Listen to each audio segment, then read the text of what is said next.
Pickleball tech has a power problem. Modern foam cores generate rapid energy return off the face, but that trampoline effect often destroys your soft game in the process. If you're playing with one of these high-velocity paddles, you're paying a hyper-vigilance tax. You have to constantly manage your paddle speed at the kitchen line, or you're popping dinks straight into the strike zone. That brings us to the CRBN True Foam Waves. CRBN engineered this to act as the middle ground solution to the foam core dilemma. But paddle physics demands a trade. We need to map exactly what performance metrics you are giving up to get that balanced profile. To understand the waves, you have to look at the extremes it sits between: its aggressive 14mm sibling, the barrage, and traditional thick 20mm control paddles. Understanding these specific physical trade-offs is the only way to figure out if the waves belongs in your bag, or if you should commit to one of those extremes. This chart maps the current market. The vertical axis shows offensive output, your power and pop. The horizontal axis measures defensive forgiveness, or control. The 14mm barrage lives way up here, high power output, but minimal margin for error. Down in the opposite corner, you have your standard thick honeycomb core paddles. Great predictability, but you have to generate all your own pace. The waves lands in the center of these two competing profiles. The primary physical driver is the core thickness. The waves is 16mm thick, exactly 2mm thicker than the barrage. Those 2mm dictate whether the paddle fights you or bails you out. Let's look at how that actually feels on the court. The most critical area of compromise for any paddle is the soft game, specifically how it handles dinks and third shot drops. Let's look at the spec sheet. You can see CRBN uses a 16mm core thickness applied directly to their proprietary 100% true foam floating core. That specific thickness creates a dampening effect.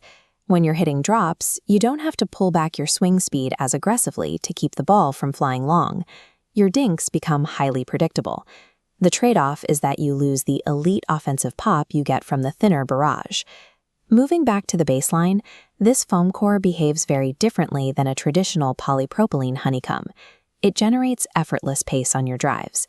You don't need a full-throttle mechanical swing to push your opponents back.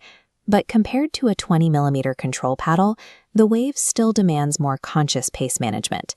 It is definitely livelier than a deadened control board. The wave successfully upgrades your baseline offense, but finesse purists will have to accept a slightly smaller margin of error at the net. Beyond the performance metrics, we need to look at the physical build and the actual sensation of hitting the ball. The second major input is the unbonded, floating nature of the foam core construction. This produces a snappy contact response. There is a noticeable physical give upon impact that you can feel through the handle. That give is a clear advantage. The floating design reduces harsh vibration and widens the effective sweet spot for off-center strikes during fast hands battles. The negative trade-off is a structural unknown. Long-term durability data for floating foam bonding is still accumulating, especially compared to standard thermoformed boards. You are sacrificing the proven longevity of traditional construction in exchange for an immediate upgrade in impact comfort and forgiveness. The final evaluation category is the surface material and how it handles rotational physics. The Waves uses a raw carbon fiber weave face.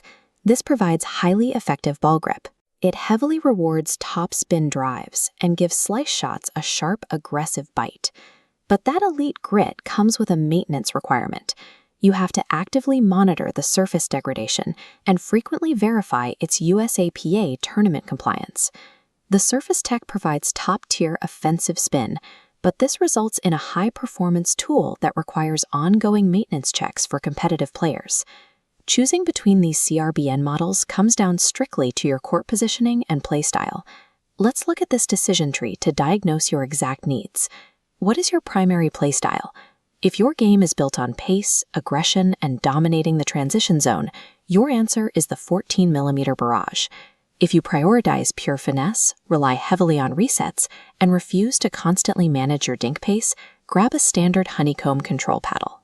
But if you are developing an all-court game and you want power without sacrificing your ability to survive the kitchen line, you want the 16mm True Foam Waves.